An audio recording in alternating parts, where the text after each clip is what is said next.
Hola, bienvenidos a esta sesión número 3 de física, dentro del programa de alto rendimiento del Departamento de Ciencias Básicas. Vamos a comenzar con el tema de termodinámica. Este tema también es muy importante, donde vienen ejercicios pues, principales dentro de los concursos. Y vamos a empezar pues con algo de teoría pues básica y al final vamos a resolver un ejercicio de ejemplo y también pues vendrá un ejercicio de que lo hagan en casa de tarea. Vamos a empezar con qué es la termodinámica. Pues es la medida de la energía cinética media por molécula. ¿Sí? ¿Qué quiere decir? Por ejemplo, si tenemos un termómetro infrarrojo que capta la energía infrarroja o invisible que se emite naturalmente, pues en este caso de un objeto, de una persona, lo que hace es la radiación de esta infrarroja que proviene de ese de algún objeto o persona, se provoca o es convertida en una señal eléctrica, y esa señal eléctrica proporcional a la energía radiada por esa área es como nosotros podemos medir en este caso una temperatura. Al momento de calibrar esa señal, conocidas como temperaturas, pues hay diferentes tipos. ¿Y cómo lo transformamos? Pues lo transformamos a una pantalla, pues en este caso puede ser una pantalla digital o mediante una propiedad, pues también física, que puede ser el mercurio. ¿Sí? Entonces, pues a grandes rasgos, la termodinámica nos ayuda pues a estudiar estos fenómenos, ¿no? Aquí vamos a ver lo que es el concepto de temperatura y energía térmica, que es lo que pues debemos estar conscientes pues de dónde se originan, ¿no? Pues estos conceptos. La energía térmica o energía calórica es el grado de energía interna contenida en un sistema termodinámico en equilibrio, o sea, un cuerpo, un conjunto de partículas, una molécula, etcétera, etcétera, y que es proporcional a su temperatura absoluta. Entonces, la energía térmica representa la energía interna total de un objeto y la suma de sus energías moleculares potencial y cinéticas. Entonces, para entender los demás conceptos, también los vamos a ir abordando poco a poco, por ejemplo, en cuestión de energía, energía potencial y energía cinética. Otro punto también que debemos de tomar en cuenta, pues, es el equilibrio térmico. El equilibrio térmico, por eso en ocasiones vemos lo que está pasando, ¿no? Por ejemplo, en cuestiones de cambios de temperatura, que es lo mismo que estamos viendo aquí en la parte derecha de nuestra pantalla, donde dice, tenemos aquí carbones calientes, ¿sí? Los ponemos en agua y tenemos un equilibrio térmico, ¿sí? ¿Para qué? Entonces se pueden deshacer o se pueden a lo mejor no deshacer, pero sí se pueden hacer ese cambio de temperatura, ¿no? Y vamos a leer lo que dice aquí. Cuando dos objetos con diferentes temperaturas se ponen en contacto, se transfiere energía, o sea, se transfiere también calor de uno a otro. Supongo que se dejan caer carbones calientes en un recipiente con agua, como se muestra en la figura. La energía térmica se transferirá de los carbones al agua hasta que el sistema alcance una condición estable que se llamado equilibrio térmico. Si los tocamos tanto el carbón como el agua, se produce la misma sensación, o sea, se equilibra la temperatura y no hay más transferencia de un cuerpo a otro cuerpo de esa energía térmica. Tales cambios en los estados de energía térmica no pueden explicarse satisfactoriamente a simples términos como la mecánica. Por tanto, todos los objetos deben tener una nueva propiedad fundamental que determina si estarán en equilibrio esos o en el equilibrio térmico con esos otros objetos. Entonces, a esta propiedad se le considera como temperatura. ¿Sí? Es lo que nosotros llamamos, tienen la misma temperatura. ¿Sí? Si tocáramos el agua y después tocáramos los carbones, después de un determinado tiempo, pues tendríamos a decir, o podríamos medir la temperatura. Entonces la temperatura es ese cambio, ¿no? de energía. Entonces se dice que dos objetos se encuentran en equilibrio térmico si y solo tienen la misma temperatura.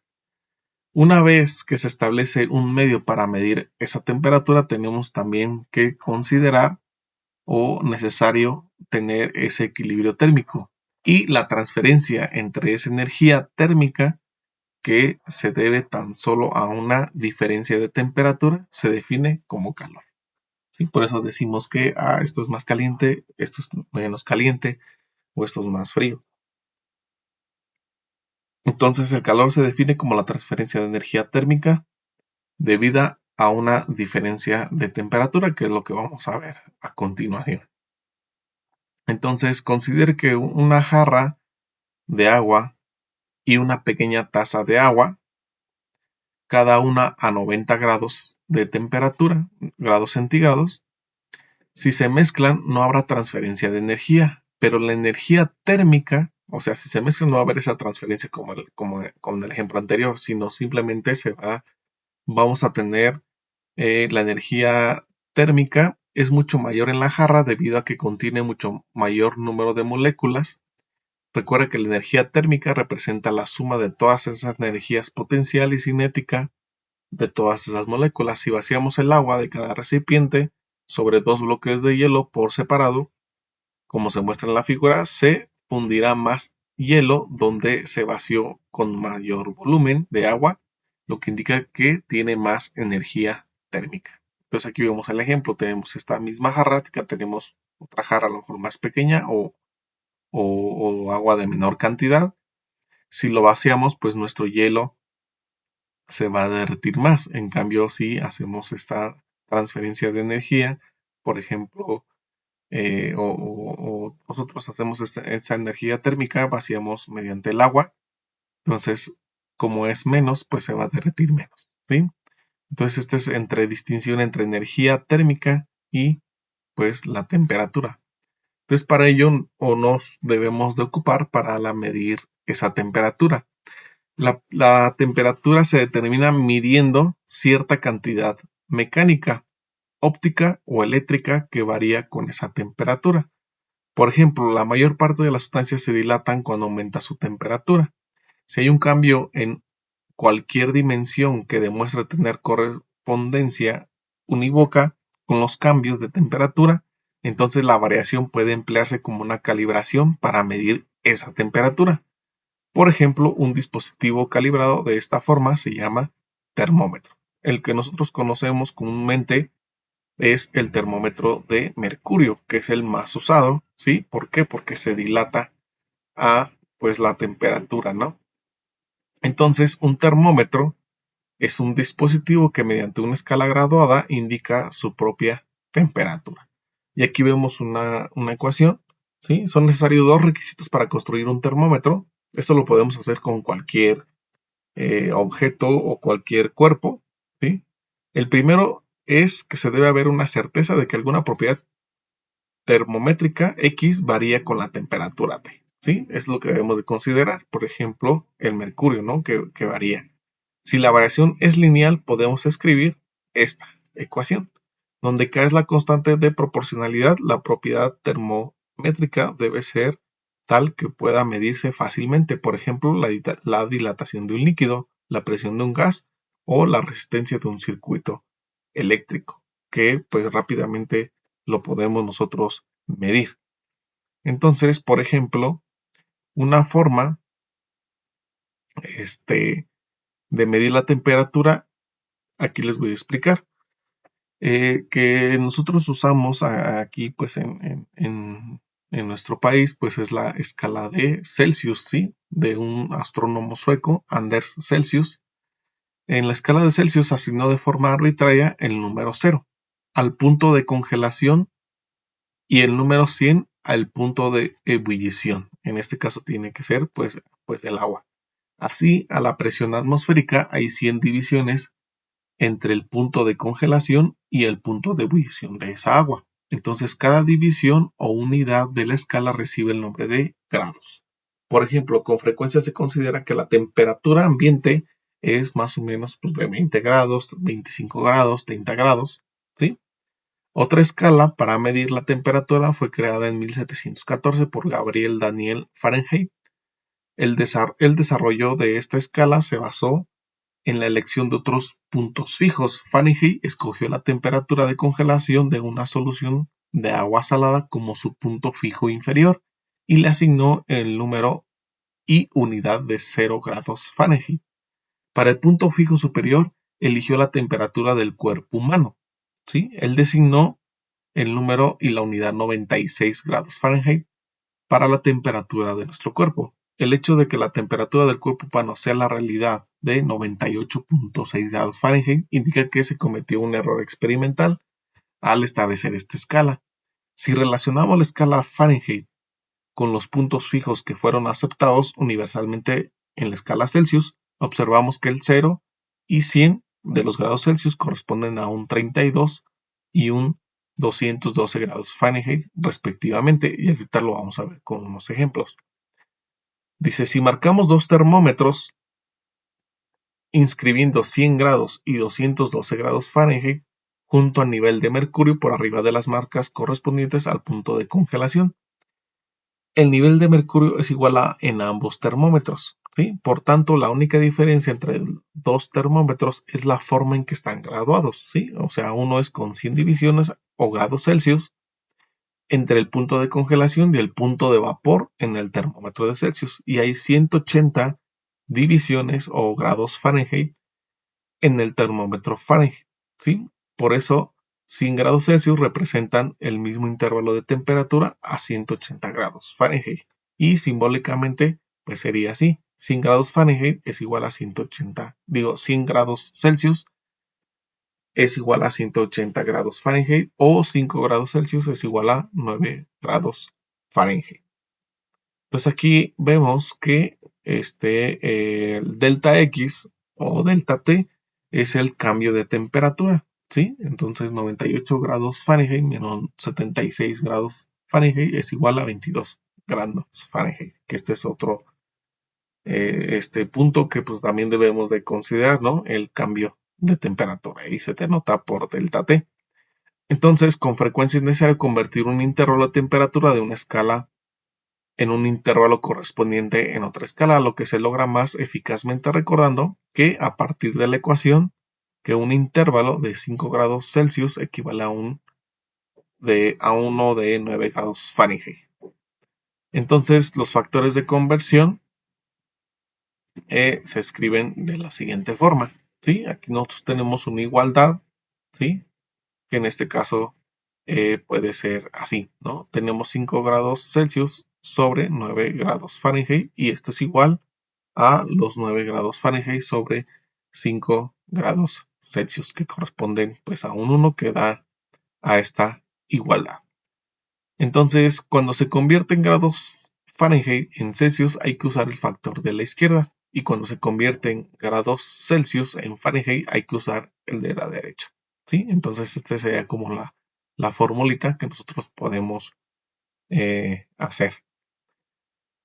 Entonces, la ecuación anterior se emplea para intervalos de temperatura, así que solo puede usarse cuando se trabaja con diferencias de temperaturas entre ellas. Es por tanto una cuestión muy diferente hallar la temperatura de la escala Fahrenheit que corresponda a la misma temperatura a la escala Celsius, ¿sí? A partir de esas razones y proporciones es posible llegar a una ecuación para convertir temperaturas específicas, ¿sí? Como decimos a estos, ¿no? Que nosotros podemos hacer esta ecuación como una simplemente diferencias de temperaturas y pues aplicar la primera fórmula que vimos nosotros ya para el cambio de temperaturas. Entonces supongamos que colocamos dos termómetros en un vaso precipitado, como se muestra en la figura. Marcamos, es lo que decíamos anteriormente, que podemos marcar o podemos poner el agua a 0 grados Celsius y marcamos, ¿no? Entonces marcamos nosotros, supongamos que aquí nosotros podemos ponerle 0 grados Celsius al agua Y también ponemos lo que son las conversiones, que sería entonces los 32 grados Fahrenheit. Entonces cuando lleguen a 100 grados, nosotros pues hacemos esta conversión, ¿sí? O esta igualdad entre ciertas temperaturas en las escalas. Entonces en 100 grados centígrados es lo mismo a 212 grados Fahrenheit. Entonces entre cada uno de ellos hay 100 divisiones entre los Celsius y 180 entre los grados Fahrenheit. Entonces, uno de los termómetros estará guardado en Fahrenheit y el otro en Celsius, ¿sí? Entonces aquí ya lo vemos que lo denotamos con los símbolos T. Y nosotros de aquí nos derivamos lo que es la fórmula, ¿sí? Esto también lo podemos hacer mediante, pues, aplicaciones de inteligencia artificial, ya que es una ecuación lineal, ¿sí? Entonces, con base a la figura, los grados centígrados corresponden al mismo intervalo que la diferencia entre los 32 grados Fahrenheit. Entonces, estas son entre razones y proporciones que nosotros debemos de hacer, ¿sí? Entonces, la razón de la primera a las 100 divisiones debe ser la misma que la razón de la segunda, ¿sí? Por eso aquí dice lo que es la temperatura de los centígrados menos 0 sobre 100 y la temperatura de los Fahrenheit menos 32 sobre las divisiones que nosotros teníamos. Al simplificar esto, tenemos para convertir la temperatura o saber la temperatura de grados centígrados, solamente tenemos que pues despejar, ¿no? Entonces ahí tenemos 5 novenos que multiplican a la temperatura de los grados Fahrenheit menos 32. Y si despejamos la temperatura de los grados Fahrenheit, obtenemos la ecuación de 9 sobre 5 temperatura de grados centígrados más 32. Entonces las dos ecuaciones anteriores no son verdaderas igualdades, ya que resultan un cambio de unidades. En vez de decir 20 grados centígrados es igual a 68 grados Fahrenheit, debemos decir que una temperatura de 20 grados centígrados corresponde a una de 68 grados Fahrenheit, ¿sí? Entonces no debemos de tratar como lo igual, sino corresponde, ¿sí? Entonces lo correcto es decir cuánto corresponde de 20 grados centígrados a Fahrenheit. Y aquí vamos a ver lo que es un ejemplo. Y tenemos aquí durante un periodo de 24 horas un riel de acero cambia de temperatura de 20 grados Fahrenheit por la noche a 70 grados Fahrenheit al mediodía. Exprese estos límites de temperatura en grados Celsius, ¿sí? Entonces lo único que hacemos pues es sustituir en la fórmula. Primero lo que hacemos o debemos de tener es hacer el delta T, que es el cambio de temperatura, y después hacer la conversión que corresponde a los límites de esa temperatura. Entonces ya hacemos lo que es la conversión. 50 grados Fahrenheit que multiplican a 5 grados centígrados que hacemos esa conversión o esa proporcionalidad. Y con esto ya cancelamos sobre 9 grados Fahrenheit y sobre eso ya se divide los Fahrenheit y obtenemos nuestra respuesta que es de 27.8 grados centígrados. Y pues este va a ser el ejercicio que les voy a dejar. Entonces por ahí pueden dejar en los comentarios la respuesta, por favor. Y con esto damos por terminado este pequeño asesoría y ya que si tienen dudas pues también me lo hacen saber, por favor. Nos vemos, hasta luego.